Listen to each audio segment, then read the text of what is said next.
dernièrement DJ Fernando igihe basohora namaze kubivugira n'ahantu igihe hasohora Akazimana Inkunda ari mu mabifu na Kadikey hari shiramwe damurondeye kugira reproduce shiramwe nashaka rikomeye cyane zifise rifise kapitali y'amamiliyari d'amahera damurondeye rigire production y'irya video y'irya projet yiwe arabagarako novuga rero yuko ico gihe Nenat yarafunzwe niho hariko haraba impinduka muri rirya shirahamwe burya iyo projet ya Pasak yari kuri 2 millions d'euros ababimenye baragiye mengo ni ntuzenya byashikiye mu nyamenya media ndibuka Patrick Pajo yakora muri RFM yari umuyobozi wa RFM burya yakuraze ko RFM ni radio yamenya media bari mu rugo rumwe n'ari abahozi bakorera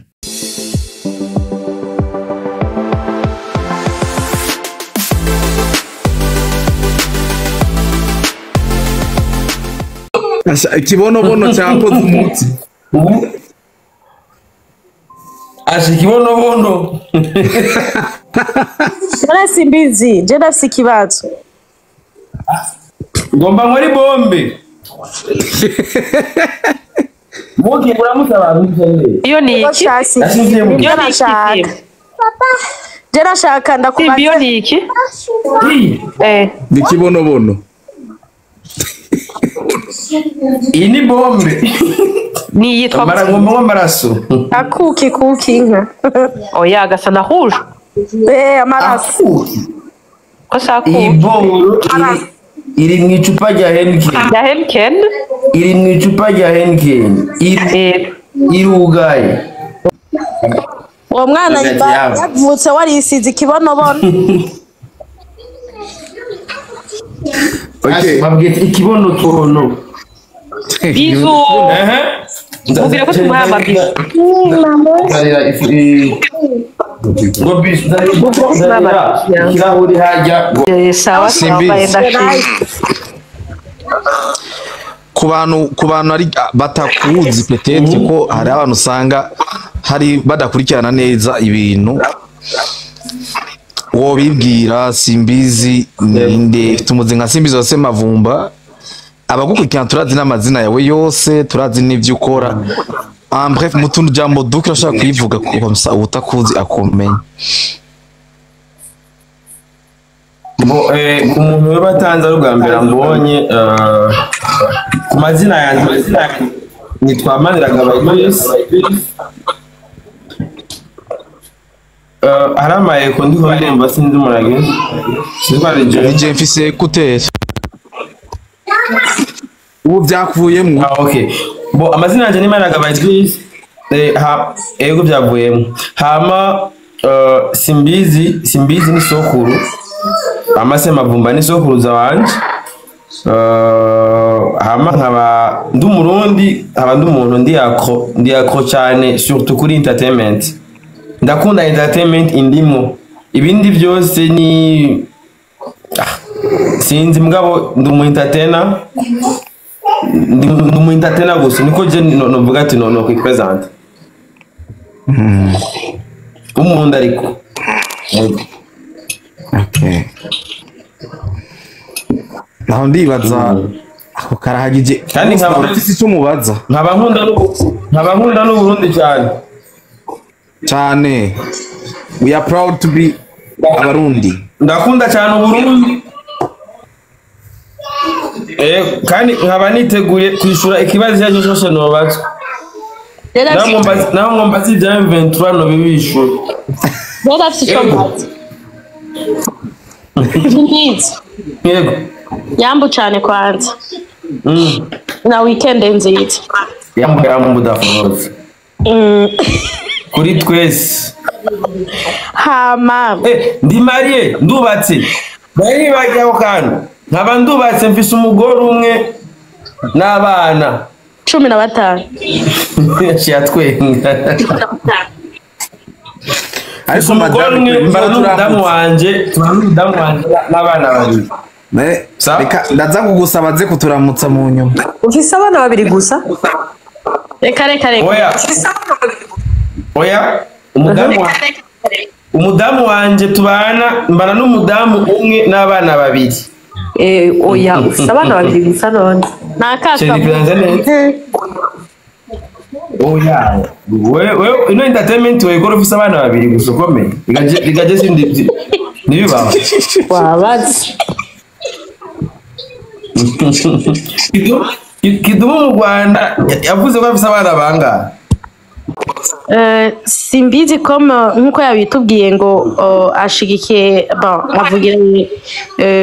entertainment yo mu Burundi. Nashaka ndakubaze ku bwawe ubona gute ahigeze ubu uko biriko biragenda, eske bari abaririmbyi b'u Burundi bari mu nyifato nziza, eske nikibo kwa ameliora mu gihe vyoba atari vyiza nka wewe nkushigikiye umuziki ndundi? Yego. Ikintu novuga je umwaka wa 2025 ndawugereranya n'umwaka wa 2024 2025 ku muntu yarakuze muri 2015 14 yarabona neza aho entertainment yari iri. Twari dufise abaririmbyi benshi bakomeye, twari dufise bayoya, twari dufise ba Mukombozi, twari dufise ba Satbi, ba Peace and Love, twari dufise vibe iteye ubwoba. Umuntu yibuka Primusic ya nyuma yabaye muri 2014 yabereye kuri EFI, batumiye ntuzenya, batumiye Chameleone igihe Satbi ataririmba. Satbi yarabaye cyane kuba atashoboye kwerekana performance imbere ya public niniya. Sinzi ko abantu bavyibuka bari bahari ico gihe. Urabona neza yuko umunyamuziki yarafise agaciro muri 2014. Presque cyo kimwe n'uno munsi uravye uno munsi entertainment yakinye nimeze. Urabona nka abarimbyi barasohoka cyane. Urabona nk'ejo Rinogi na Kiriko bagiye guteramisha Dubai, aba Dubai. Twabonye ba Fernando yaje gato. Fernando numva yuko baduze neza mu mpera za 2023 ngo ukabona amaturno amaze gukora za Congo, mu Rwanda, mu Uganda, muri Europe hose yaraje arateramisha abarundi ba Dramatuko nyene. Ba Bface bamaze kugenda guteramisha batandukanye, ba Daboje na Bakiriko bamaze kugenda ibura inshuro zingahe. Urabona neza yuko uriko yaba aho twari turi mu kuva nko muri 2016 kuduga ko novuga ko entertainment yacu yagize renaissance kuva 2016 ko murazi byabaye 2015 yuko abantu baratatanye hama entertainment babwiyubake gushasha. Novuga rero neza yuko turavye nko muri février 2015 turaba na février 2025 turana yuko turafise ibisanira byuko entertainment yacu aho igeze umuntu araho kwishimira. Block uwo muntu sito. Wowe muntu naje kumubloka. I think bamblotse sinzi ko mufute niyo message s'il vous plaît. Naje kumubloka. Okay. Naje kubyihanganira. Numva nuyu avuze yuko ndikijuju. Oya bireka ivyo vyahetse namublotse namufuse. Kutayo Ini liberté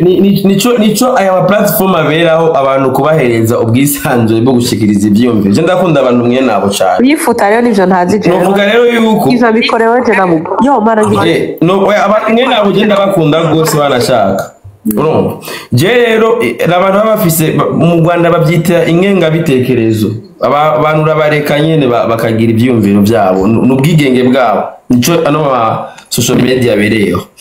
Oya si. None uvuga rero yuko entertainment yacu entertainment yacu ahantu igeze n'ahantu heza cyane. Gusa ubwoba je namangira muri no myaka impamvu mwumva yuko navuze ibya 2015 nkacanza na 2025 ngira ubwoba yuko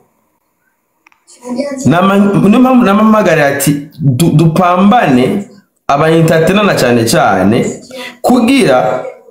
abarundi aribo bakunda ino game yacu tuba maintain ku buryo 2025 twirengana. kuko abaririmbyi n'aba influenceur barafise ijambo nini, barafise ibintu bikomeye, barafise influence nini ku bantu, kuko hari imyaka usanga uwo mwaka ushire umengo hari ibintu biba sivyo. Niyo mpamvu ahantu hanini mvuga ati uri kuraraba aho entertainment yacu igeze, bisaba yuko abaririmbyi bacu boshiramo ingufu nyinshi cyane, surtout muri bino bihe turi mu bihe by'amatora, bashiremo ingufu nyinshi gose kugira ntihagire abantu bose basamazwe n'ibintu byotuma entertainment yacu isubira inyuma. Aho rero niho mpagaze, ndashima aho entertainment yacu igeze, mugabo nkacyangira n'ubwo bwoba guko defo hariho amasituation igihugu gicamwo, ugasanga abaririmbyi barataye equilibre, ugaca usanga barataye intumbero, baratinye no kwafronta ibintu byotuma bagira resistance, bakabandanya bakora imiziki yabo, bakabandanya bateramisha abafana babo batateshejwe intumbero y'umwuga wabo. Naho honyene je mpagaze aho umuziki wacu ugeze na hantu heza cyane gose, buri muntu wese yo kwishimira. Uravye ingene no munsi umuririmbyi ashobora kuba bayeho, nukuri ndabishima cyane gose aho entertainment yacu igeze. Murakoze. Nacenda kubaza ikindi ati eske kunigiki wobahanura nk'abaririmbyi by'ukuri, kuko hari ibintu bimwe tubona kabisa bika natwebwe turino wumva ko washaka gushigikira umuririmbyi umwe bikaguca intege. Ikintu kimwe cyonyine n'abaririmbyi bokora nuko bamenya yuko izi ngabire bafise ari ubutunzi bukomeye cyane, kuko ubayeho uzi yuko ari umuntu utazi agukurikirana anezerezwa n'ibyo ukora, bisaba yuko uguma umwamiza umuhereza ibintu bimuhereza umunezero. Kandi ujya muntu uhaye umunezero nawe akagushingira intahe ku wundi, urumva neza yuko udacitse intege uwo munezero utanga ushobora kugukiriza ahantu kure. Ikintu cyonyine cyotuma dushobora kumenya nivyo byonyine byo guta ufite le problème tw'amadura nazo n'abaririmbyi bacu, nuko kuntu uko namanda bivuga usanga promotion canke ikintu gituma abantu babiyumvamo ari ibintu baronka kugihamana. Basanga mupeti yagiye muri studio yakoze indirimbo, nta planning yarafise, avuga ati ino ndirimbo ko ndayisohoye izomenyekana gutya, nzoca kwana kana kimenyekana. Ugasanga indirimbo no muri studio wanashaka ntayo yigeze ariha, ugasanga indirimbo bamukoreye kwa gusa, ugasanga meme na video atoye telefone ari kameye tayari, hama indirimbo postinga ugasanga ibaye viral, abantu barayikunze, ugasanga indirimbo bayikunze atanguvu nimwe iba yakoreshejwe canke atasrago nimwe waciyemo kugira umenye agaciro kayo mahirwe waronse. Ivyo nivyo bikunda kenshi kwicira entertainment yacu, ugasanga abaririmbyi benshi bararonse amahirwe yo kumenyekana, mugabo ata sacrifice atanguvu nimwe bigeze bashiramwo nigihamana gusa. Uno munsi abaririmbyi bacu barakwiye guhindura ingendo, bakamenya yuko ano ma opportunité bagenda baronka mu mwanya mu gihe bari ku myanya yabo, baze bakora ibintu vyotuma societe nayone ibabonamo yuko atari abantu bimbura kimazi. Ivyo nivyo byonatuma meme na diaspora, meme n'umuntu ari hose avuga uti reka mpambane ndabe yuko nanje nogira investissement muri entertainment yo mu Burundi. Mugabo mu gihe uba ufise basi n'akarero na kamwe k'umuntu bo barashize nk'imitahe hama kageraho yigejeje. Murakoze. Enda kubwiye uko simbizi kubera ko nabonye ko abarinzi iwacu baragara cyane. Uri kuranyumva? Tandis que sinzi nyimba bon je sindi kure cyane gose nagira nakaroro gusa kari hafi. Urana nka Diamond naramufollowinze kuri kuma platform yiwe yose, nase kubabesha yaranyemereye, mugabo hariyo nk'abarinzi ntashatse kuvuga amazina maze gufollowinga me kugira kwishure kikaba ikibazo. Ikiyago gikomeye nuko ndabasaba. Donc rero nibaza yuko je ndakeneye kumenya ikibazo kiri hagati ya Amicale des Musiciens n'abaririmbyi b'u Burundi. Kuri ko abaririmbyi b'u Burundi ukimubaza Simbizi nawe Simbizi akishura ahubwo ariye Simbizi yashitse uyu yaje ngaha connection yanjye. Salama bro. Safi Beni. Petu unanielewa sana hiyo romba. umva rero wese wowe ufise amakuru rero ubwenge bwawe bugera hari ikibazo kiri hagati yo bebaraho n'ibyo sheri ndakunda ndakora ego ndakanabibonye ndaje akira zari komenda guheji urumva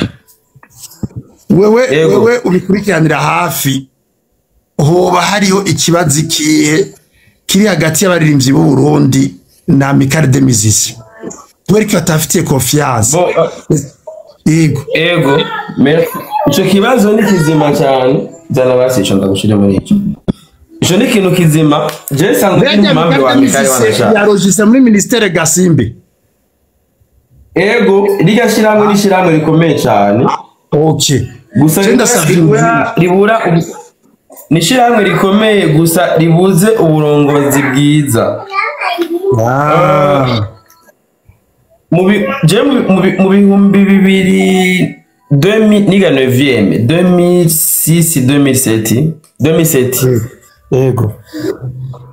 niho natanguye kuja cyane mu by'amastudio ni kibyari bigoye ico gihe narigeze kwandikira ministre yari jajakinye n'imigabo ndiko ndasaba sponsor kugira ministere imfashe nshobore gusohora indirimbo narakunda cyane kuririmba cyane processus iraba ikenda rideposa ndagenda bajya ba Jesus se wa Dogo niho bari hajya iryo orchestre nationale niho ikorera n'ubundi baziracahari ndagenda hajya baranyumviriza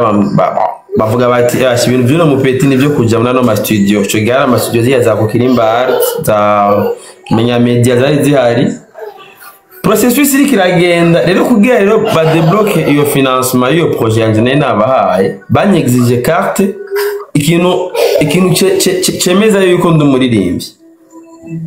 ico gihe basavye carte ya Amical des Musiciens c'était en 2007 kuva ico gihe rero naciye mbona ubushobozi rigashira hamwe rifise igihe byatwagwa na memba n'umuhisi memba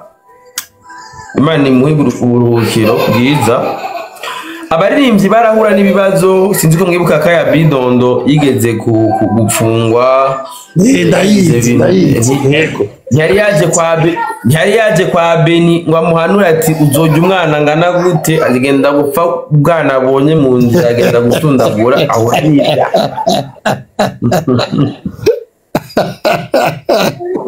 yego ikibazo cyabaye urumva ico gihe harabaye intervention ya Amical des Musiciens mu bihumbi 2016 igihe president Nkurunziza ahagashinge umuririmbyikazi Natasha mwijambo yavuze yaravuze ati no mwishiramwe ry'abaririmbyi niwe batanga ko karorero urumva yuko ryashirahamwe ry'abaririmbyi ya Amical des Musiciens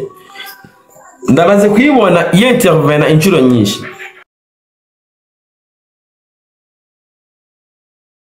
igihe Nerinati afungwa Nerinati yaragize ubuyu wayi kita ndayibuka yakabafungisha yaraguhanuje reka je nituvugana ntiyaguhanuje burya ibintu bya sexualité byose uzi kuguma ikintu hapa avec la sexualité ego novuga rero yuko ico gihe Nerinati yarafunzwe niho hariko haraba impinduka muri rirya shira hamwe burya Romeo niwe ico gihe yari yatwara interim urumva kubera nta burongozi bwari buhari Romeo yaraje yambaye kasi 5 afungiye muri ENA yego mejeje ndagusukiriye urumva amaze 5 jours afungiye muri ENAPO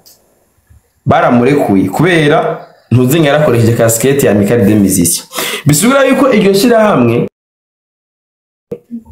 rirafise ukuntu meme no muri administration kubera meme n'amaloko ikoreramwe n'amaloko ya ministère ya culture hajya kuri Palais des Arts niho bakorera okay urumva leta irabazi leta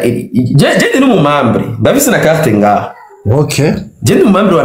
mishira hamwe urumva kandi nabaye umumambre kubera ivyo byose nagenda abona ego rirafise nukuri hariho leadership ribuze ku buryo umuntu wese yumva yuko yarigirira confiance mugabo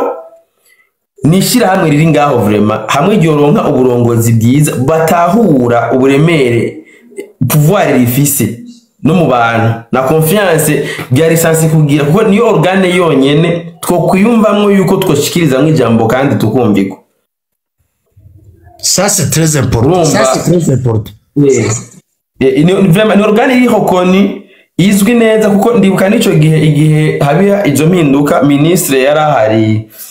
waruzenya wa culture niwe yarahinduye adezinya Romeo abari abaratwara ishirahamwe bwa mbere hari Bochum kuva memba fuye yashasubirwa na Bochum nawe urumva ntiyakora ibite byategerezwa kuba arahabari yamirizwa haza Romeo nawe urumva hashi yabarira amatora yashashinga Bright nafise ikiringo cy'imyaka 5 mugabo nta mugambi numwe kera bikiri kugihe cha memba barigeze no kuronka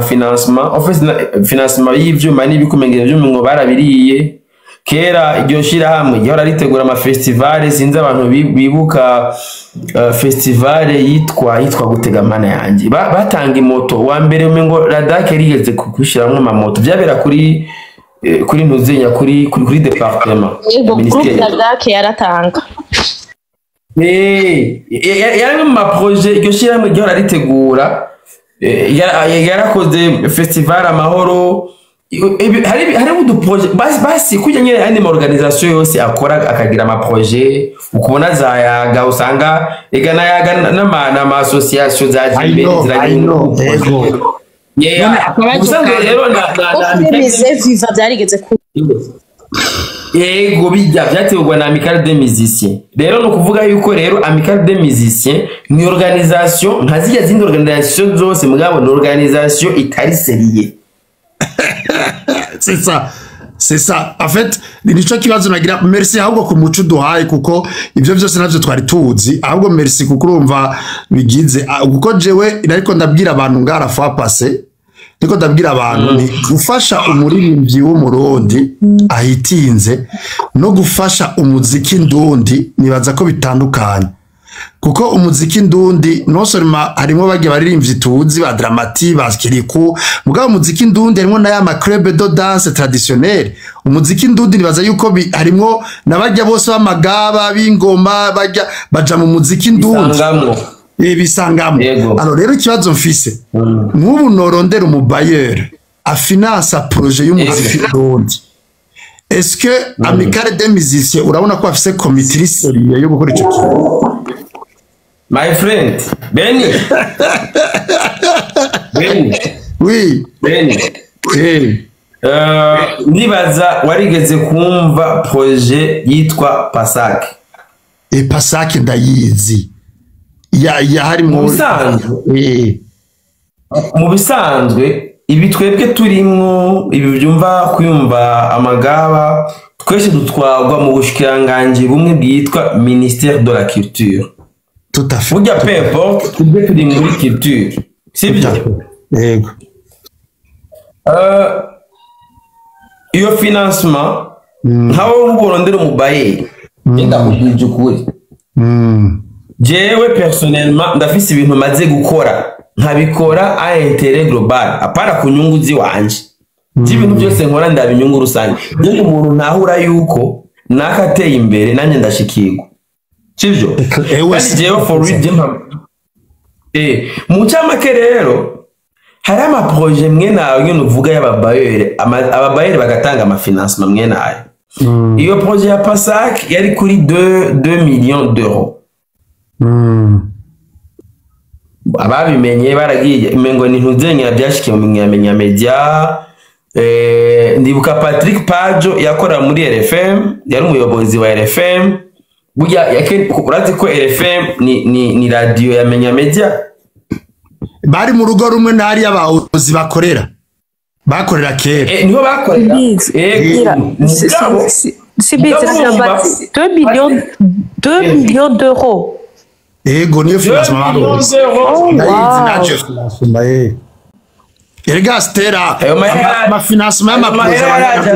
C'est beaucoup d'argent. Oui bien sûr ayo mahera yaraje arahera ukarondera rero ati yakoze iki ico bakoze gusa ndibuka bafizo baragiye muri Maroc na ba Masterland umenga hariho utuntu nyene Masterland baramuha aga financement aragira aga studio mugabo urumva hari utuntu nyene two kwisiga inkwere mu maso bagira naho nyene habura naho nyene bizabipfira kuko nakubwiye yuko aroga petit financement kigeze kuza gashikira muri Amicale des Musiciens kari k'ivyuma by'umuziki byarabura ibirengero byanyitse nk'ifu y'imijira fye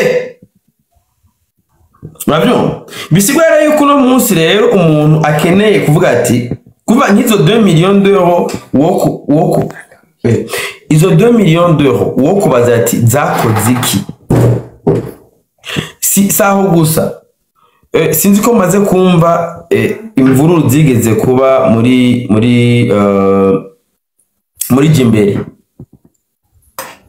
ya twarazumvye ziga mvururu na zone yari projet nyene ya culture ibintu byango kuziko ibintu mwe nivyo kimwe cha coopération suisse bijya vyose n'amafaranga ya culture en fait no culture kubera irimwo mu bisanzwe ikintu kibabaje rero kuri bijya bya Pasake nuko inuzenya ijya abantu bahaye gukordona le projet culture ho bigenda ashtrago indira abantu bahaye gukordona iyo bijya babikurikirane ni boro yitwa nambari Africaria nambari ikintu gikora mu bintu by'uburimyi umva culture acha byitiranya na agriculture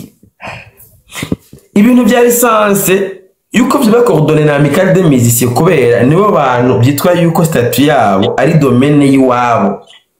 mugabe gasha bigenda kuba coordonner oya icyitwa gute ikiboro gikorera hano muri Miroir ndibagiye ingene cyitwa cyo ki organisation okay sasa urumva kware tskaho sasa naho rero haca haba ingorane umugabo iyaba Amicale des Musiciens yonyene a disco voilà Fulgence acyandika ko ngani ya disco ni ya disco nico cha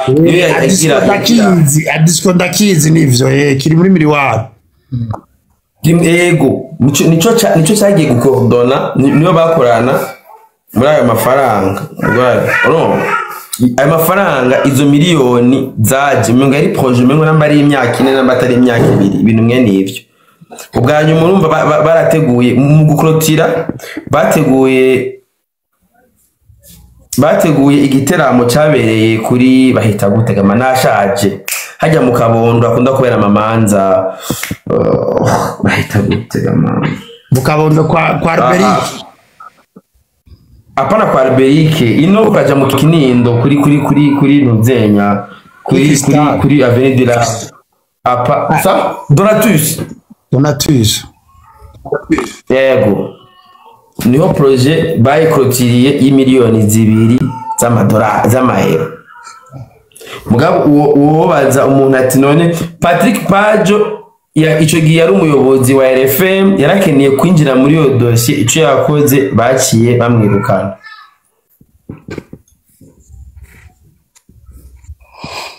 donc majambo make numvise ivyo tuyagira kirazira kuraba mu isahani y'ababosi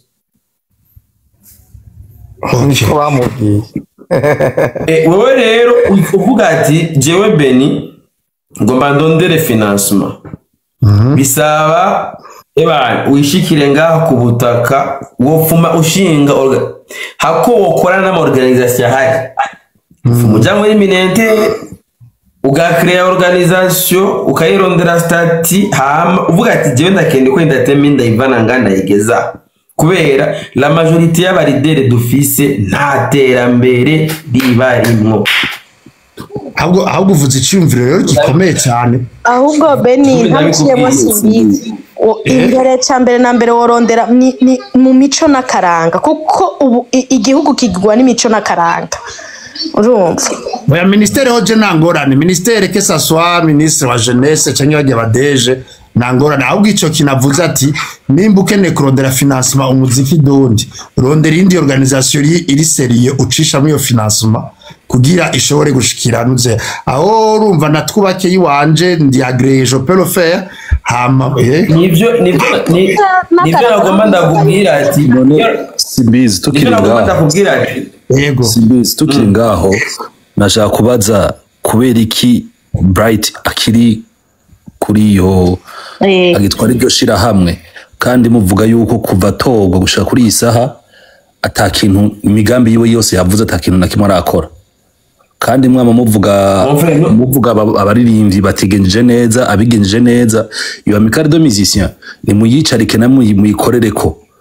ni muyikorereko kabisa kubera nimba utanze uburorero bwinshi bw'abaje n'abagiye n'abafashe ubutegetsi kandi bwa amicale de musiciens bakaba barakoze ibintu kabishima ukaba bavuze ubu unye turashaka yuko kujya uhaguruka uteza imbere umuziki w'u Burundi turashaka kuhaguruka nimba hari ico kintu atakoze nakinjure kubera ubu jewe ico mbonaga simbizi kuva kera bari bazi kuririmba mugabo bari mu kajagari nkuko wavuze ati fisi ubwoba bw'i 2025 yuko idashobora guhera neza tusenga Imana ati ihere neza ati kwera wababonye ko bari benshi bako bakora ibintu bizima ese tureke none yicaraho canke ari mu bariko barayiheraheza nabo nyene merci merci kuri ico kibazo Jofete ahantu jewe nkunda guhagarara nivyo namampanura n'abandi bajene bose nejo bundi systeme maze kubona ngaha mu Burundi ukazorindira yuko twese ibintu tuzovyumva kumwe kugira dutera imbere uzosanga watakaje umwanya wawe muniniya kandi mu gihe waba ufise ingene ibintu wowe ingene wo bikora hama mugatera imbere kwa ni ibintu byinshi ngaha usanga twogera kure cyane iyo abatwese tuvuze ati Fabrice Beni Daforoza ebana tugende dufashanye runo rugendo kandi mukabona neza yuko ari bo mugabo wowe turajana twagera mu nzira umwe agaca gukatisha mu nzira itari kandi yakora influence ugasanga bibagiye n'urugendo ugomba gufata niyo mpamvu rero vuga ati yego pe mu gihe tuvuga tuti ukiza ni neza cyane pe ivyo nivyo ukiza ngaho mu gihe uvuga uti urukiza ni muri amicale de musiciens ukabuze neza yuko iyo organisation kuva muri 1984 iri ngaho karonda ikintu kizima yahuze ukakibura kandi iyo organisation ariyo yari lisanse gukiza ivyo yokijiji itari bubikize ukavuga uti ndafise izindi nzira ati objectif yanje ngomba gukiza kino gisata mene wacu iga ni ASBL gusa ni ASBL ifise yahawe ikizere mu burongozi mugabo nico buza yuko nundi muntu ashobora avuga ati kubera burya ama ASBL azahajya kuza kwapwia gouvernement namba ubona tubona yuko igisata cy'umuziki hariho abantu bari sanse kucapwia kigatera imbere batari active nikibuza yuko nundi muntu bafise indi organisation yiwe yovuga ati ndabona kijya gisata kimeze uko nuko reka ndabingene ndacapwia akabishira ama projet yiwe naho aba atari yo ntumbero intuzenga yiwe bifise abona gusa yuko biri proche ni organisation ya Beni par exemple ashaka kuvuga uti jewe ndafise projet ngomba gukora ku ba artiste kabona ati ngomba ndondere financement nuko ufise yo vision kabona ati ibintu musanzwe byasase gukora amicale de musiciens du Burundi era simbizi nabo ciye mu cyo kuravuga ega naho ndizo projet z'uko muravuga zanyu urazi ko hariho n'abantu bashaka no kukugwanya mu gihe batangwikiye bakugwanya bakuburabuza kandi abo gushigikiye kandi babipomora ivyo wawe oyasha iyo ufise financement urashira ku mategeko abantu bose ufise financement ahubwo bose bari yarinya ivyo ndabyumva sinabiye akanyebeni ni kubera kenshi muri rusangi mu bintu dukora by'umuziki nubwo uvuga ati urazanye financement uravuze ati mfate ukuboko umuntu uyu muntu ndamushigikire uramushigikira umunsi wa mbere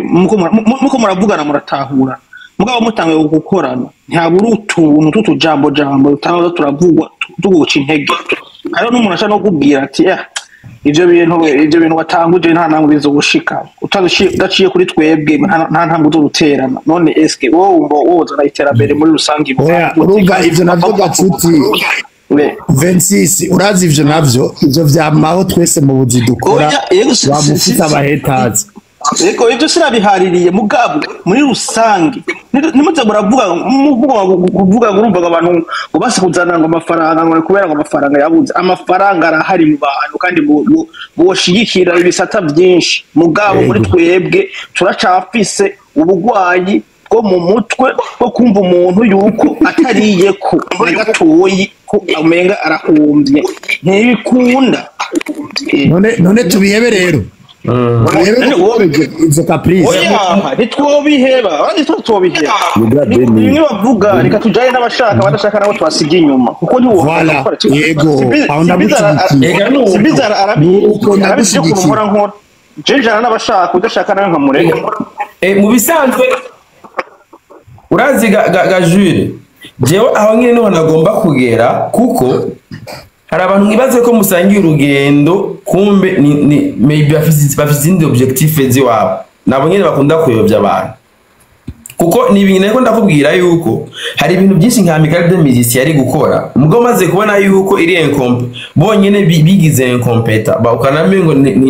ntavyo bari gukora nta mwanya wavyo babifitiye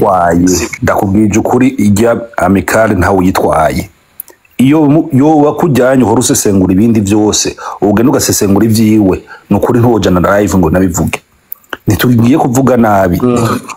kuvuga nabi ariko ifoko tubivuga uko biri ngatura abantu bakuze tubwizanye ukuri mbeho ari mu Burundi hoga Fabrice nukuri ntawe yitwaye ntawe ubizi niyari ntawe abamuzi baramuzi abamuzi baramuzi uyitwaye ubuninde reka simbizi na uramuzi none basha nidatwara Amical des Musiciens pour le moment yitwa nukuri umuntu atwara Amical des Musiciens namuansie n'umuntu afise reka ndababwira ikintu kimwe no kibabaza dore si umuntu atwara erega wabivuze neza jewe twicaranye umunsi umwe hari mu roriro twarigeze kwicarana arambwira ati thank you mu muziki w'u Burundi hakirimwo utuntu tw'utugui da Froze arabigere ihege umwe bashira mu bindi bintu ivyo bintu tuzofata bivuyemwo simbizi mugabo nabari bazo kugira bikomeza okay simbizi twishura neza bakavuga itwara none Fabrice kuko Bryce kumenya uyitwara batari ndabada simbizi Bright ahembwa neza yitwa Bright arahembwa umviriza ndabwine bimeze ego ujya nyene sindigera ndanamubona n'ikintu cyo okay sawa reka n'ibyuti Jessica ari mu Burundi simbizi twishure neza Bright ari mu Burundi kandi Bright arasinziye urumva mu bisanzwe jewe hora nibaza none arasinziye si hari yibereye mu bindi bintu kwanza warashima ikintu kimwe n'amatora iyo amatora yabaye abantu babaye abambere mu kumutora ni bane sibasi mbizi none ko mutashobora propaganda oya mushaba none propaganda yo kumukura kitaba jewe igihe nagiye bya 26 yaraje hamwe na Nova mugabo nta jambo yigeze avuga nyamukuru ryo tuma je biza gutuma je rinyatira bituma ndakumva ibishobisho byiwe nta kintu kimwe ari karakora mutama yo fuma abisa abandi bantu bakaja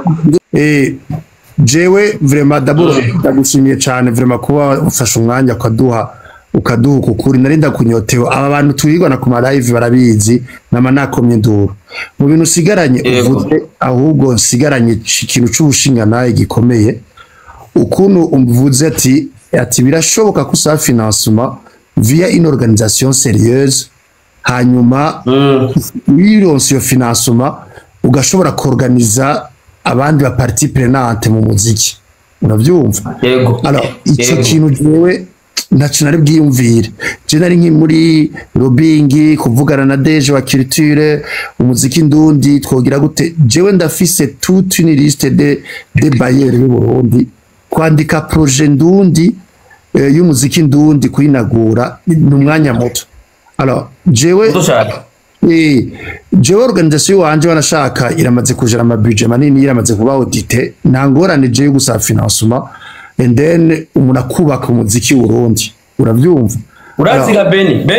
imbere yo kugenda yego hariho wanashaka iyo financement wosaba je no reka ndaguha amapoint ukorerako okay mu bisanzwe abaririmbyi barakeneye ico bayita gute iyo masaha ageze ngamba ntiyumvira neza plan business plan barakeneye plan d'action yego plan financement ya mbere hosaba abaririmbyi bacu bakenera ntushobora kuba barakunda per diem vraiment sinamagara menshi banakora ikintu cya mbere abaririmbyi bacu barakeneye umuntu ubarondera abantu baba expert wanashaka batize n'iby'imiziki kuko birababaje kubona ushobora gupanga projet igutwara imiliyoni zirenga 10 atana udafise na plan n'imwe y'ingene izo miliyoni 10 zizokwinjiriza basi na long terme n'ibihumbi jana 26 arabizi amafaranga yose ashira mu muziki arazi neza yuko no mafaranga abasoroye imagine uteruye imiliyoni 5 6 10 iyumviye izo 5 uronse umu expert yerekana ingene fata ujya wa 5 million uzishize mu itomati uraba income hari ivyigwa byakozwe n'abantu hiyo tutaza babikoze mugabo no munsi umunarame wari wese arashobora kumenya uti ndangu itomati nzingana uko nza kungukaya ndangu imicungu ingana uko nkozi no business no igano barakenera kumenya rero business plan y'umuziki nico kintu cya mbere hamwe muri muririmbyi wese kubera no musama studio yarazimbye uragenda kwa expecta studio 500,000 era rero nyine denuma yarabivuze ku kiganiro ati sishobora gukora video iri munsi ya 7 million sivyo imagine amafaranga yose abagiye uko nyene ata planning yo kuyagarutsa urumva rero harakenewe rero abahinga iyo financement ya mbere ni ihugurwa urumva gukarishiriza ubwenge baririmba juste kubugurura abaririmbyi bakigishwa bakigishwa icyo management zikora iki bigenda gute ama media aba journaliste culturel promotion kugwa gute iyo financement wagenda kwirondera muri yo angle nukuri umuziki wo bufashije cyane hamwe umuntu wese aza muri kino gisata yamaze kwitahura ati ibyo ngiye mwese ndabijemo cyangwa ndabireke nje mu bindi kuko umuziki gushika no munota birababaje kubona umuririmbyi akura akamenyekana na karere yiwigahera sibize dufate twagoto isideba izo 7 million mukoresha kugira iyo ndirimbo isohoke eske murazigaruza iyo indirimbo ya 26 ni babizi mubaze 26 icyo cyane ni indirimbo ziragaruza amafaranga iyo bazivugije ziragaruza amafaranga iyo 26 ayishure kwera urumva simbize kandi kubera amaze guha amafaranga baririmbye benshi bwira iyo ndirimbo iragaruza ayo mahera 7 million bayikoresheje kugira isohoke urumva ukuntu bimeze business plan he bafise abasana mu Burundi n'ishin cyambere simbize yabivuze neza cyane amahera ntashobora kandi ico nacanditse ego be reka ishuru ndamaze gukora project yatwaye plus of 5k USD plus of 5k USD urumva amadolari ibihumbi 5 bakubwiye zero bakubwiye amasense no na 9.99 y'amasense amera yagarutse n'amara adakuye n'igice cy'idolari ntiyagarutse gute habuze ikintu bitwa kugira guplaninga ibyo mutwe turakora kuko umuntu kwagiye gukorana abo dukorana ama projet benshi baba basinze n'umuntu ushaka kumubwira ati none ko atamahera ko turaronka muri business kandi none ko mwe murindira amashow kiza kuba naho mu Burundi giterama kiza kuba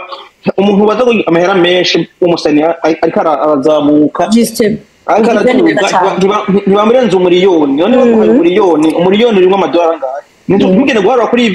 bya biciro bimwe by'iwacu tuzi nyuma bari basi ku mahera ya banki basi icyo ni icya mbere icya kabiri hari ukuntu amahera mushobora kuyagarura mukoze bizinesi nka jenda bise bizinesi ishaka kuri 5 tuzikoze mu Burundi uri umusani ukambwira ati jewe ndaguhaye uzari iyo bizinesi tuyikore twokora amezi 2 yamera gukora imiziki twokorana na Diamond bimpaye ko mu Burundi haracari ibintu byose biracari hasi abantu ntibarabona kure abantu benshi ntibaramenya source y'amahera ukuntu amahera aza mugabo umusani ambwira ego 26 ego baracari kure hari ico bafasha we kugira ubereke ko bozamuka nakivuze ntakwemerera akubwira ko izina ry'ugomba uryonone iki kubera iki none mubemerera mubemera kubafinansa bakugisha amanyama 25 maze kuba ijambo ntibyashoboka muzamukoze 26 plutôt nabivuge atomora impamvu batemera kweki muhayo batemera muramureka 26 reka guca hirya no hino uvuga ngo wafise siguca hirya no hino Fabrice umviriza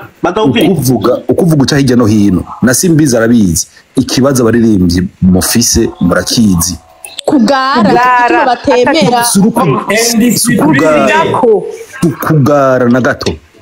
umuntu aragenda agasora indirimbo imwe ikaba akibaza ngo yabavuga ntimukivuge umviriza reka nanjye nje kuri side y'abaririmbyi kuko muvuze kugara mukoresheje ikintu sinumva ko ari byo kuko umuririmbyi mu kurinda brand we kugara aravyemerewe muga ahubwo ikintu twavuga kutagira donc ugara papo hakwa diva ugara papo hakwa ku buryo umuntu aza kukubaza agufashe ukamugarako voilà c'est quoi ça urumva rero yakivuze neza Simbizi ni discipline benarabivuze akora akazi ka Beni oya subiyemo icyo Simbizi yavuze ni discipline kumva yuko ugowe hamukagara kugufasha ibaze aho ukeneye ubufasha commentaire nukugara mu vyunguka apana muri vide no 26 ivyo wavuze navyumvise kandi cane gose mugabo ikibazo twari dushaka kumenya vya vrai gute umuntu mutwarira ivyunguka akaca byanka voilà oya bon tubisemba d'abord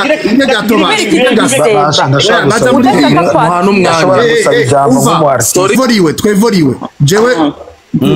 nuvumengo discussion twarinze turonka chance yo gukorana nitugume ku makaprice baririmbye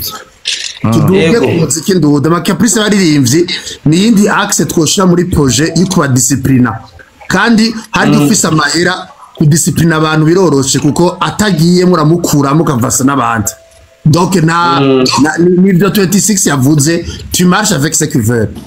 ngira ndakubwire Simbizi icyumviro ndashaka gutanga jewe niyumviriye projet zibiri ndakubwira kandi mwe na 25 muri kuri tele bambe 26 murashobora kumbwira canke muvyumvire ko and then tuvyigireko projet ya mbere gucrea école de musique iri professionnelle ngahe Bujumbura kuranyumva hari abapeti ngaba ari hasi afise amatara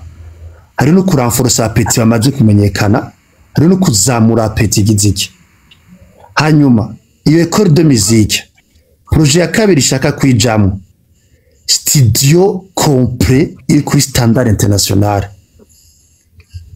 ku buryo bwaho iyo studio izo irimo n'abakozi professionnel bazi gukoresha ivyo vyuma bahembwa na projet kugira umurundi wese azobakeneye umuziki asohora agaca muri checking muri test y'ukura ko ari umuziki eligible ukuvuga iki projet ya école de musique na projet ya studio yo gufasha amatara akomeye aduga izo projet zibiri urumva ni ku nyungu z'abaririmbyi bose bariho n'abazozuka umva école de musique bafise programme yayo ungene umuntu agira agira ko akaza aba professeur de corps de musique, hakaba muri école de musique harimo na branche yo kwigisha entrepreneuriat de musique, ico ariko uravuga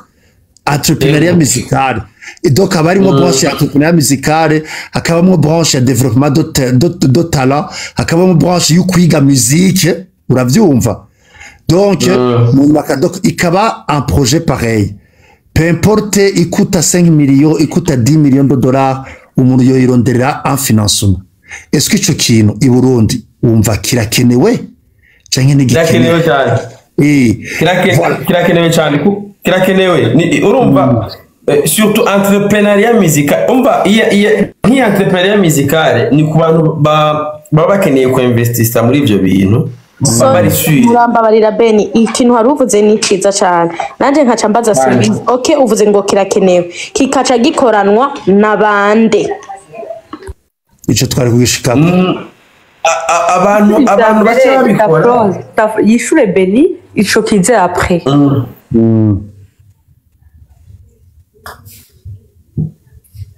Beni jura vuga jewe ndakunda baza ko ndabora izo projet zibiri zirakenewe, hama nimba zikenewe nabahe bantu nkamwe novuga nti je prends responsabilité ko organisation yanje shobora kwitegeka yose bagafata responsabilité y'ukwegeranya hacaza ati abo bantu bari serieux twokorana nabo mu Burundi, wewe 25 26 murazi tere y'abantu bari serieux, ni equipe y'abantu twokwicara hamwe and then tugakorana ico kintu. Parce que urumva ko amicale de musiciens na confiance ya administration d'office, kandi sije noza kwigira ko noca kugira ndaye na financement noraba nobodita parce que sishobora gutanga financement y'ibihumbi 500 vy'amadolari umuntu atigeze ajira ni miliyoni 20 z'amarundi. Donc ukuvuga yuko nca ndondera equipe ikora sulo no ya twubake sulo contrat ya twubake mugabo equipe iri sérieux. Uravyumva? Alors hariyo kurondera abantu bari muri domaine musical, hariyo no kurondera abantu bari muri domaine juridique, hariyo no kurondera abantu bari muri domaine ya business entrepreneurial. Je peux même inviter des personnes qui ont réussi muri entrepreneuriat musical. Hariyo umuntu ariko arambwira ndako ndabwira jo bundi ni mu baririmbyi bo mu Burundi ni bari 30 ni bangaye bamaze no kubaka inzu avuye mu mahera y'ubumuziki. Nta numwe nabivuze nk'ubwoba none urumva urabikonfirmi uravyumva. Donc ubatse kubona umuziki wonyene utaranakubakira aho urara se kuri hasi cyane, uri hasi cyane. Donc rero jewe ndashaka mufashe kuri ico kintu, ni bande bari serieux aho mu Burundi batari no muri amicale de musiciens umuntu uvuga ati abamwicaranye mwokorana. C'est ça. Aha muri entertainment hari abantu benshi bari serieux. Warashaka bafise na vision babona aho no muziki bafise nibanga bavuga bati kuko ikintu ca mbere ni uconnecta. Hari abantu bakoze no muziki bashoboye kuyaga n'abana bariya we byankiye we byagenze gute sibyo kubera uravye la majorité y'abartiste bacu presque bose baridoga, bose ni biriyo gusa. Yari nabonye interview ya Ruriro Karahira aba bagezwe. Ikindi naco ukwiye kumenya naco y'abana kiri très dangereux cyane ni conflit de génération ihari. Hari abaririmbyi bakoze umuziki kera baramenyekana izina ryawe riragira aho rigeze, mugabo no munsi batamwanya bafise. Hari abandi bapeti bashasha bobo abapeti bo baje basi hari n'ubu opportunité buke uno munsi hari diaspora itanga imicoro, hakaba ama platform za YouTube zande na zande ntivyari biharo bwa mbere. Bacagomba gufata abandi umengo nabaruza umengo woruga ukaza kuraba abagusa bubu icyongeye ko nubwo buhinka mu bwa platform mugabo societe burundaise ntirigera ibakira ivuga ati reka tudiringe reka dukorane. Dernièrement DJ Fernando igihe basohora namaze kubivugira n'ahantu igihe hasohora Akazimimana Inkunda ari mu mabifu na Kadikey, hari shiramwe ryamurondeye kugira reproduce shiramwe nashaka rikomeye cyane rifise kapitali y'amamiliyari y'amamiliyari y'amayero. ryamurondeye rigire production y'irya video y'irya projet yiwe arabagarako simbizi hari umuntu akeneye ijambo yitwa Kaya Free sinzi ko umuzi Kaya Freedom ndamuzi cyane niwari umwanya umuhe avuge arafise akantu ashaka yego ni gato yatu ni juste na kano gato urumva ni juste kugira ni juste kugira complete kwa Beni kugira yumve yuko urumva nk'ubu twe turira tuvuga uti turakeneye ko ama entreprise aza ku investisa muri bino bintu sa umuririmbyi agezweho wamubwira ati bandeka dukora ino projet agaca kugarako akanga ntimukorane wasanga yishiye n'abandi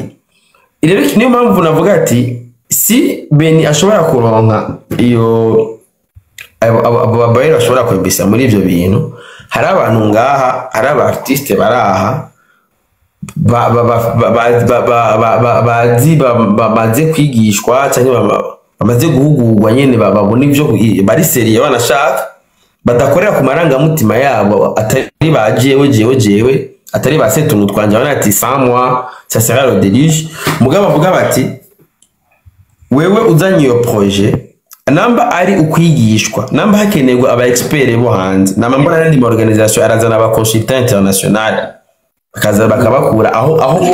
aho formule yabaye appliquer birakunda natwe bero turakeneye umuntu yoza yo kwimporta kuko imiziki y'ubu no kwimporta nuko rabati ahandi babigenjeje gute none comment on peut appliquer ça à la burundaise nuko buri gihugu gifite histoire yacu ibintu igene bavyapplika muri Etats-Unis cyangwa muri Canada ntushobora kuza kuvyapplika mu Burundi kubera société burundaise na société canadienne sidimu mugabo umuhinga ari société burundaise arashobora gutora formule ikora muri Canada formule ikora muri Etats-Unis formule ikora he uza gusanga ari presque cyo kimwe gusa ni juste kujwa na conscience y'abarundi ngena abarundi biyumvira ngena abarundi bameze uwo muhinga ababona ati ko bimeze uko reka ndabigenza uko naho rero ncavuga ati tumuhe ijambo bavuge barahari vraiment umunsi wavuga ati jewe na rose financement uravuga vraiment umuntu agurize liste y'abantu bamuzoca taniandikia inbox numero yako ndakwiye Kaya umwanya nugu basaniye 62 15 Fulgence ngari kara recordinga i live yose uraza kwisanga kwa Fulgence lamaze kubona ari kara recording nta n'ibyunguka azoguha kandi waje kwanya Kaya Beni ndaziguye nimero za Simbizi okay sawa Kaya rero kavuge tugira amahoro rero murakoze cyane for the gift everybody so je ndashaka kubasaba iminota 3 ariko iyo minota 3 ndashaka tuganire na Simbizi na Beni be na Fabrice kuko igituma mvuze gutyo nibonzi n'imyaka bafise n'umwanya bamaze muri entertainment dushaka kurabira hamwe twanarije kuva aho tubizi gushika ubu muri 2025 so je ndashaka ko tuvuga tuganira Beni uribuka kera canke Fabrice muribuka kera hakiriho nka DJ Nicola canke DJ Fereori muri Calvados c'est quoi la différence urabiswe twari kumwe umva na Fabrice twari kumwe Fabrice wewe I think aranansumbya ibi byose ndiko ndavuga je ndashaka mwibuke entertainment ya kera muri za 2004 hariho ba Sosokey nyakwigendera umustare wanje nikundira gusumba abandi hakiriho abantu nkabajya eske bijya bintu mwariko muravuga by'ukugara bajya mwarabibabonamwo dutangurire d'abord kuri ico oya burya ndafise point shaka gushikako namba mpereye kuri abo basosokeye hari ikintu kimwe shaka ko twigira hamwe Fabrice jewe ivyo kuravuga ndibuka abo kuravuga barasohora indirimbo ziryoshe ariko Fabri ntaguciriyemo Kaya wibuke iriya epoque na epoque y'ubu peut-être abo bafise luxe bafise gukunda ibintu je sais pas abariya nabo ntibari kubera ni kera basha ni mu epoque y'abasosoke ni epoque y'abadramatique baragera kuri tag c'est la buriya à la fin de la journée à la fin de la journée uraza gutahura ico nshaka gushikako kubera ivyo nyene uriko uravuga plus hariho essence yo gushobora kuboneka. Oui, mais plus aussi faut comparer. Il faut comparer. On était dans les années passées, tu vois. C'est juste 2004. C'est juste 2004. Bah, 2004, il y a combien d'années? 2004, il y a juste 20 ans. Oui. Mais 20 ans, c'est un changement. Il y a des changements nyinshi. Kubera ko ubu unye abaririmbyi bose bashaka gukora ku ma views. Bah oui, exactly. Kiriya gihe abaririmbyi bakorera technologie. Le monde change. Non, même pas ça.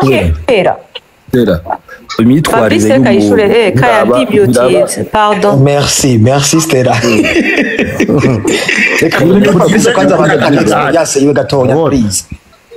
Nako ndavuga rero je ndibuka neza baririmba neza akaza wowe nyene kukurondera akakubwira ati bro iyi ndirimbo ndagusabye n'imiburiburi mu ijoro rimwe uyimvugirize incuro zingahe nka zitatu akabwira muri boîte ari gusabye Fabrice akabwira nde akabwira umu DJ akagenda muri studio okay dutangura aho nyene stop gatonya Fabrice dutangura aho nyene oya kaya wait gatonya Stella niko nakwereka ingene industry musicale yubatse buryo uraza kubitahura arindira gatonya kera aba artiste twitura aba DJ kugira tumenyekane ubu unye aba artiste barahevye aba DJ as if nta power bafise barabahevye bagenda kuri YouTube baraba ama views baronka kuri YouTube no mu ma streaming ya iTunes na Spotify tubandanye Fabrice komeza shafa akagusaba ahubwo ati muri iri joro ndasabye basi uyicishemo n'imiburiburi gushigize gake kabiri cyangwa gatatu akagenda agashika muri radio agasaba ati iyi kaseti yanje iyi CD yanje ndashaka muze kunshishamo abo bose yagenda gusaba yabasabana neke n'urupfasoni si ukuvuga yuko atarafise ta zo kwitishima parce que tuzi aho Big Fizzo yavuye tuzi aho abantu benshi bavuye c'était un groupe de Congolais baba rappeur abantu benshi bari bazwi abana bo mu gisagara bagenda kuraba abana bari bazi bo mu bwiza mu isite abantu bose bavuga ngo kuraba bakubwira ngo ugiye kuraba bavoyu rero ubu ukaca ubona umuntu agukangishije ngo yaronse amavyuzi 1000 mugani wa Dafroze. Merci beaucoup Fabrice, merci kuri agatemonyage je rero ikintu nashaka kubwira unangira nganirize niyo monde wait gatonya Stella we are getting to the point umukunzi w'abantu urazi kaya sabwe yewe wanashaka tugende washaka muri domaine nari ndimwo wowe ari umu DJ ego jewe ndibuka yuko ngiye ahantu bakamenya ko ndi umu DJ ninja for free tugezaho nyene fa sishaka ko ugenda kure ntaravugana na Beni eske wewe uri nk'umu producteur bijya simbizi ariko aravuga ati turakeneye ama financement turakeneye abantu ba finance wewe uri kuragenda imbere y'umuntu asama amafaranga ashaka gufinansa industry musicale y'u Burundi kera l'importance uhereza ikibanza umu DJ muri ivyo burimo ahubwo mbere yuko tuvuga n'umu artiste kera l'importance uhereza umu DJ n'amaradio muri iyo industry musicale urumva muri projet yose arico bita les parties prenantes na les bénéficiaires abatabizi mumvirize mutega amatwi muri projet yose ushobora gusumeta ariyo bita les parties prenantes na les bénéficiaires. Les bénéficiaires ni barya bo munsi n'abaririmbyi kugira bashobore gukura bakomere. Hama kugira abaririmbyi bakure bakomere, jewe nka Beni cyangwa organisation yiwanje ndarondera parties prenantes no kuvuga aba producer, aba DJ, ama media, barya abantu bose bari yose aranturu kugira umuziki na tara y'umuziki ishobore kuba booster. Nuvuga yuko aba DJ, aba producer, aba nuze, aba bafise amaboate, urabona aba bafise ahantu ba promoting umuziki w'ikirundi, aba organize ama evenement y'ama concert, ama agence Barberique, ba Pole, bajya ba Rasco, uravyumva. Ni kuvuga yuko n'aba parties prenantes baja muri projet kugira dushobore, kuko chaque secteur irafasha wa mu bénéficiaire ashobore kuduga. Donc ico ashakubwira abo ba DJ bafise ikibanza gikomeye muri projet barajamwo, bakanagira na plan yabo y'ukungene bogira tourner y'ukumenyekanisha umuziki ndundi, bakanabihembegwa. Donc bikaja muri axe strategique. Basha mwumvirize neza impact aho tugeze, mwumvirize industrie musicale abantu Beni aje kuvuga ingene bangana. Muravyumva? Abantu bose basama boîte, aba DJ, abantu b'amaradiyo, abantu b'amateleviziyo, YouTube turavuga ngaho. Afise umubare. Nta YouTube turavuga ngaho. Guys, aho nta YouTube birimo. Turacari mu bintu elementaire. Bijya vy'amavizi we don't care. Urumva? Ubu unye mwumvirize industrie musicale ingene ingana, juste tuvuze nta n'umu artiste turavuga. Eske rero mu Burundi mubona dufise ubwenge n'umwanya no kubitahura no kubikonsubiza uko nyene tubivuze, tukavuga duti akabare kavuze umuziki w'abarundi turabasavye niho umuziki w'uburundi uzomenyekana, gushikaho bishika no mu mashure tukagana tukavuga duti iyi ndirimbo sinogwigisha sinokwikausha abariyo muzoza murigisha abana ku ishure bazige bazimenye. Murumva industrie musicale ahanigera, ndababwije ukuri aha muri Canada tubaye ni izina ry'Imana uko nyene bimeze. So nariko ndumva muko mura blaminga Amicale des Musiciens, mubanza mwumve responsabilité bafise ingene zingana. Qu'est-ce que ububare buriko buraterera kugira umu artiste wo mu Burundi atera imbere? Nada, nta na kimwe. Baragenda bakavuza imiziki kwa gusa, abantu bakadandaza amakasete mwibarabara y'aba artiste babandi, nta murusha basavye. You understand? So barapietina ijya obedea ivise le droit yo kugwanira droit d'auteur z'aba artiste. So n'aba artiste bako barastruggling, ntimuso kuvuga ngo ba artiste bigira abantu batari. Industrie musicale yimeze gute? Mwebwe muri aba producteur mushaka gukora ama concert muhemba ngaha aba artiste mubahemba inyica nikize, hama ngo mbwira ngo mu artiste amaze kubaka inzu ahembwa ngahe? Abantu bose birirwa baravuza imiziki yiwe mu mariage bamuhangaye. Kaya wewe washitse kure. Kaya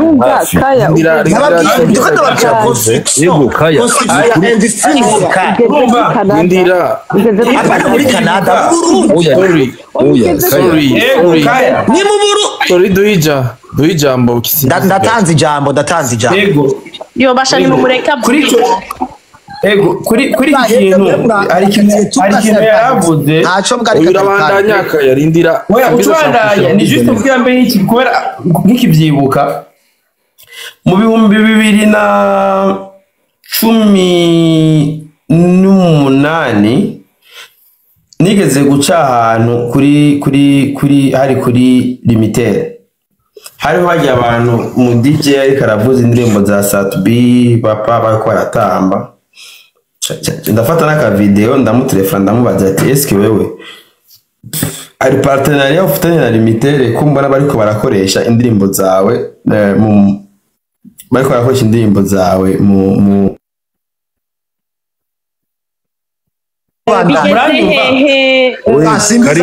Simbizi aragarutse banishure kuri kino kintu caka yaravuze c'ububare kugira wumve ndabandanye muzamukoze. Oya ntaco nakanu gato ya gusa ni juste kugira utahure yuko ivyo vyose umva ububare bw'ibiki nagomba ndaguha example ya Sadbi nigeze guca ahantu bariko aravuza indirimbo ziwe na telefone Kent P yambwiye ati ngo ebana ngo bisaba ngo manze kuja muri Obedea umva ndabona indirimbo ziyo muri Obedea ntizari ziriyo baragenda bagafata bakagira ama copyright yo ku ma platform n'ibiki mugabo bakibagira ama copyright yo ngaha mu gihugu kubera ubwo aho kabare uzosanga indirimbo yawe iri kiravuzwa utazi ngene yayironse bizosaba yuko uba ufise ukora n'ama institution locale ari igipolisi ari iki usanga rero n'abaririmbyi bacu ivyo baravyirengagiza niyo mpamvu navuze yuko ikintu cya mbere gikeneye cyane ni inyigisho gusumba ibindi byose kigira kabiri umuririmbyi Orege n'ubu ku bantu baca kuri aeroport ijya i Bujumbura muzosanga pancarte imanitseho ya Brarodi iriko Orege Estanish na nundi mukinyi wa football sinzi ngene yiye mukivuga misi yose birambabaza kuba ijya pancarte ayiriko gratuitement wanashaka niyo avuga bati basi je naramupropose ni basi Brarodi tuyitwarira we abona yuko ari hit ivyo bintu wewe urashobora kuba ufise vision uvuga uti grave ico kintu c'est trop grave simbizi muri Canada na Michael de Musicien bayita abuse Benny bara Michael de Musicien urumva barakujya kwinoti naco nyene ikindi kintu irakiretse ivyo biva ku mu artiste wenyene ku mu artiste ikibazo gihari ko au départ yarabizi hama nigeze ashaka kwishuza ntazi abantu bakorera ku ma ignorance y'abantu Stella hari abantu bakorera ku ma ignorance y'abantu reka kubavugira urumva rero wowe urashobora kuba ufise vision mwene izo le problème ikibazo gica kihaba wa mu artiste wewe uvuga yuko niwe ugomba guhagararira izo nyungu zose uzozigira ari kujya mu artiste ari conscient niyo mpamvu navuze ati harakenewe inyigisho abarimvye bamenye droit de l'image birababaje kuba ivyo byose muri ko muravuga birumvikana mu gihe umuririmbyi wenyene ari we mwene gikorwa atari pour navyo kubera umuririmbyi mwumvishije yuko akabare kugira indirimbo y'izovuzwe kwa DJ Paul ategerezwa kumuha ivyunguka mu gihe umuririmbyi nawe akubwira ati indirimbo yanjye mvugije kwa DJ Paul ni hit kuri je ni chata kuri jewe uravyumva wewe bavuga ati ebana Paul indirimbo kwa Paul yanjye sigaye ivuzwe ebana je ndegezweho mugena ubona yuko rufetwe DJ Paul yo muvuza yo muha ivyunguka usanga rero c'est là où je voulais juste rectifier kugira utahure yuko le problème ivyo biba bikunda mugabo abaririmbyi bacu I have a solution burya sinariko mvuga ingorane gusa ntafise reka twumvirize solution y'akaye malheureusement nuko Beni aciye agenda kandi ariwe nanasabye ntave ngaho umvirize solution y'akaye so je solution mfise ni iyi rero est-ce que murazi ikintu bita label musical muramuzi kucyumva yego so jewe ico no hanura Bantu boy mwarayibonye namwe reka ijasi label musical nta label ninge mu Burundi hari label ni double CB ndababwira reka ndababwira label ukuntu imeze ni bureau indépendant ibifise industrie musicale yose iri indépendant ukwayo c'est-à-dire quoi fata nk'inzu ya 4 chambre imwe irimo studio d'enregistrement live muvyumve neza ibyo mvuze simvuze bwa buntu bw'ubufiti loops no nama original pro recording ya live c'est-à-dire batterie ibitari piano hashakuza band n'amakorari akaza kwa registra ngaho iyo niyo chambre urumvise ko double CV itarimo mureka vuge room muvyumve neza hakaba hariho bureau ya kabiri ni ibintu bijanye na management c'est-à-dire les contrats zose zijanye n'umu artiste aje gusinya muri iyo label. Iyo label kenshi niyo yisharja ibintu bijanye no gushira umuziki wiwe ku ma platform, no kumukorera ama interview ku maradiyo, no kuja koorganiza ama concert yiwe, no kumugirira des sessions za photographie, no kuraba ibintu bijanye na social media profile ziwe zose sur toutes les plateformes za ma social media, même na WhatsApp n'abamwandikira hari ababajejwe kwishura ibibazo bimwe bimwe. Ikindi kintu ukungene yambara ama kontra asinya n'ama magazine, apana reka kuraba ngo Dior, reka kuraba ngo naho bo bari bajya badandaza imizigo y'impuzu bajya nyene bamwambika, arashaka kucavuga ati je uwunyambika ni hariya, mubonye ingene nambaye mugurire hajya. It's also a deal. So urumva maze ikintu no babwira nuko iyo label en fait umu artiste ababayeho kugira yinspire, abari à l'aise, ibintu byose abikore abona neza yuko iya toute une équipe qui est là. Aho ndababwiye ibyo bike sindababwiye ibijanye n'ama distribution internationale rero ushira kuri iTunes, Spotify. Kaya ukiri ngaho parce que nitwabandanya twiruka duhava dusanga turenganye byinshi kandi aho nyene bikomeye. Magara yacu simbizi. Kuri ubu unye uravye aba bamizishe bacu bo kwemera n'ivyo bintu byonyene bakagushiramo discipline, parce que simbizi yabivuze kuva kare ikintu cyose kiri mu empoli ni ngorane. Simbizi yabivuze agitanga nakubwiye cyo ndashaka kucishura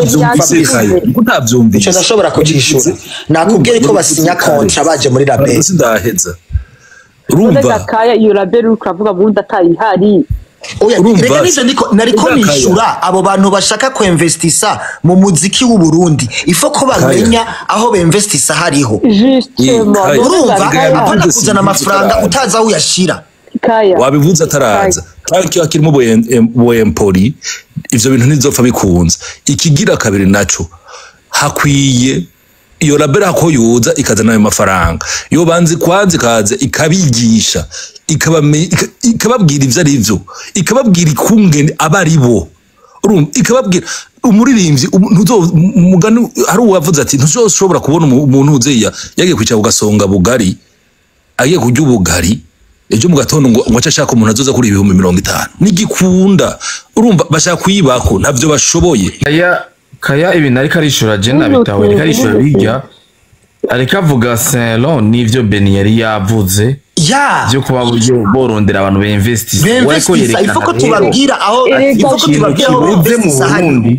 ikintu kijanye na discipline y'aba artiste. I am telling you hariho abo bita aba agent baba bava muri iyo label nibo babajejwe, nibo babereka importance basigaye bafise,